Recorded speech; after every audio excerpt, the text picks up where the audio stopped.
everyone, I'm Frank Mallicoat. I'm a news anchor for KTVU Fox 2 here in the San Francisco Bay Area. My guest today is a certified financial planner and the author of the new book called How Money Works, Stop Being a Sucker. And he's here to talk about your holiday spending habits in the midst of COVID, among other things. Let's say hi to Steve Siebold. Steve, how are you? Hey, good, Frank. Thanks. Good to have you with us. I guess the first question is, how do we stop being a sucker? Because I am one at times. Well, so many of us have been, because we're not really taught how money works in school.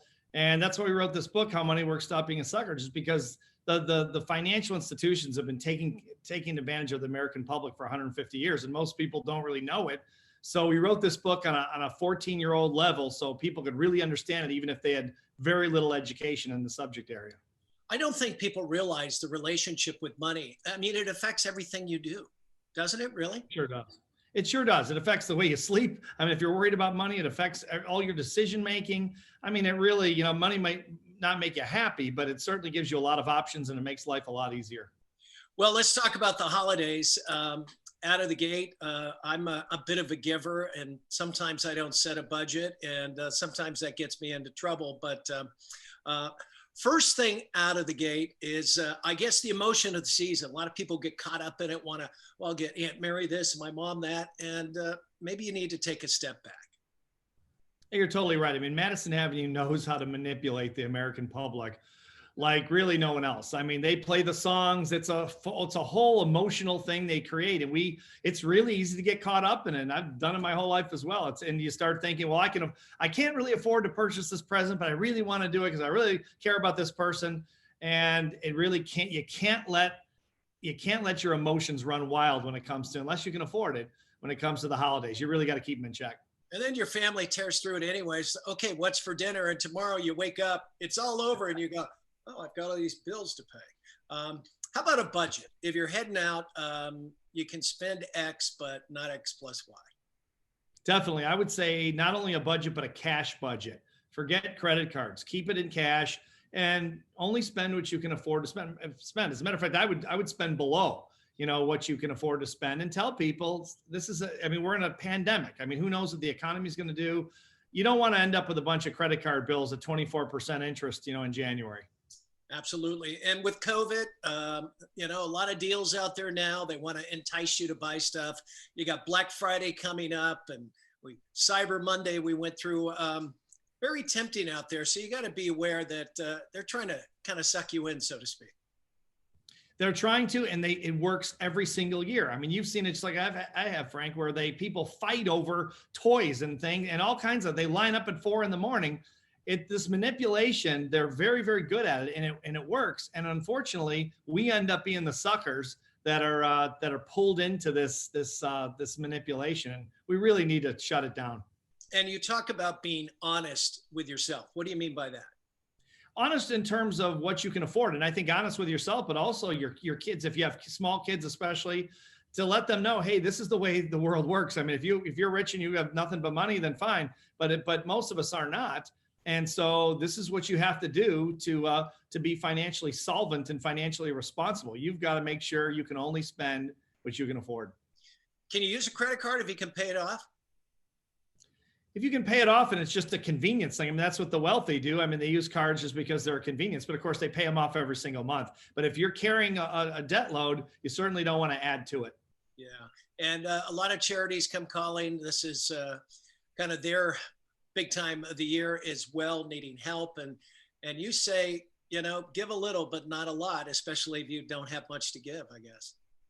Yeah, if you've got a lot to give, that's fantastic. But really, the wealthy are the people with the extra money that fund all the charities in this country. And unfortunately, a lot of people that can't afford it give way more than they can, and they end up becoming part of the charity because of just emotional thinking.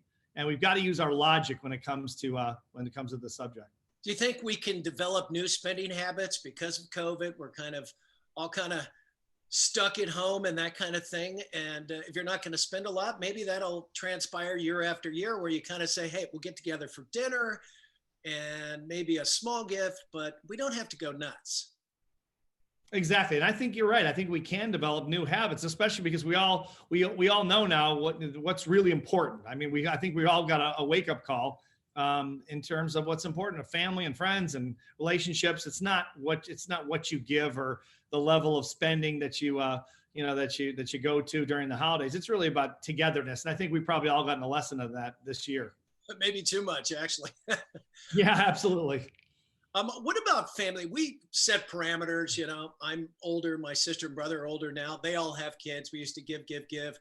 And, my sister finally said, and she's single, she says, wait a minute, I'll buy Mark a gift. You buy me a gift and he can buy such and such. But a lot of times people break the rules. What do you say to them? Like, wow, you bought me 4 things and I only bought you, a pair of socks. Exactly. Yeah. Yeah. I know this can be a problem. I've run into this in my own family for sure.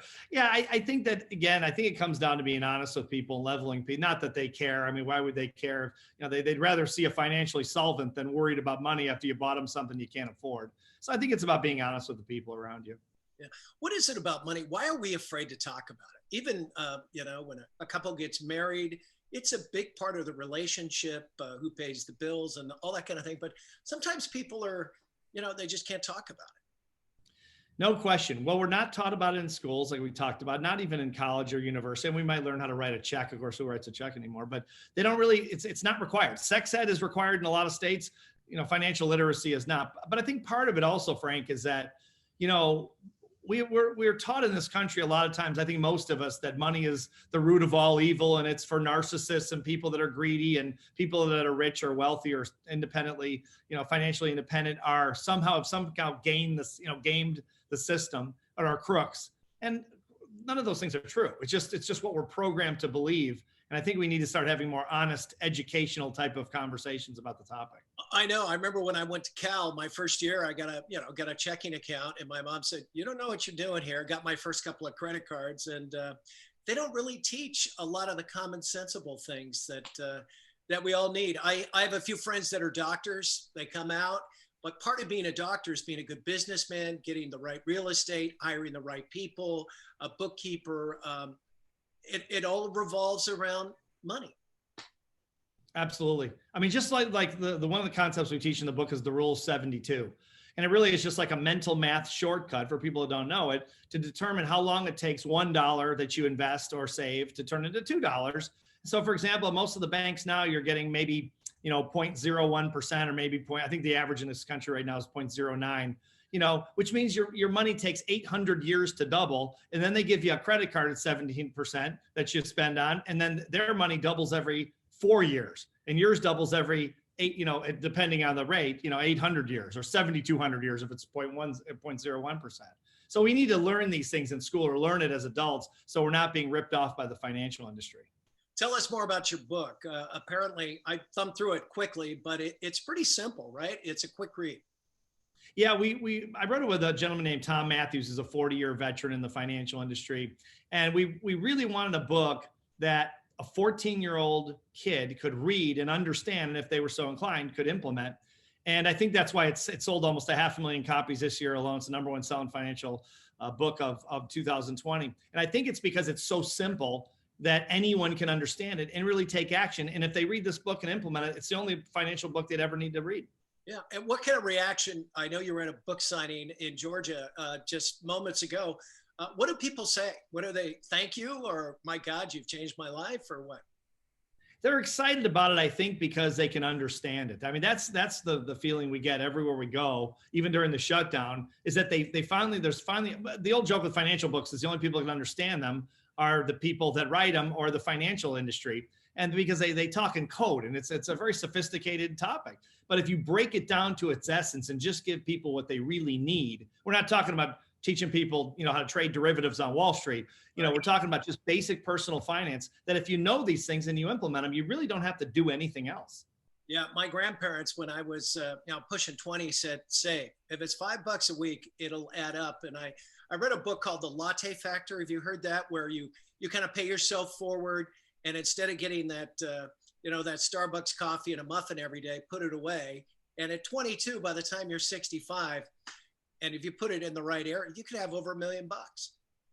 Absolutely. It's a compound interest is like Einstein said, it's the eighth wonder of the world. It's just once you understand how it actually works, and most people don't really know, you can never really do the same things with your money.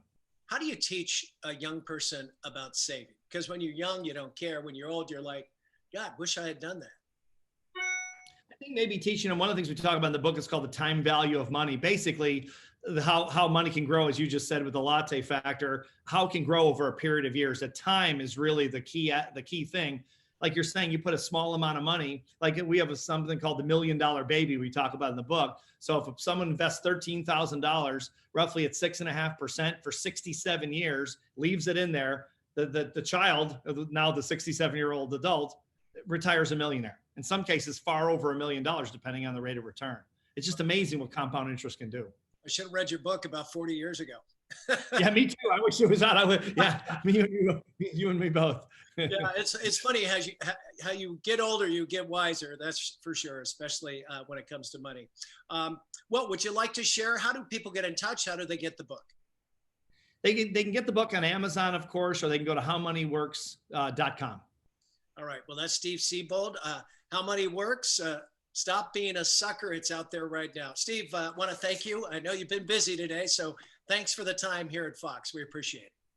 Thanks so much, Frank. I appreciate it. All right. I'm Frank Mallicoat. If you'd like more information, you go to newsnowfox.com as well. Have a good day, everybody.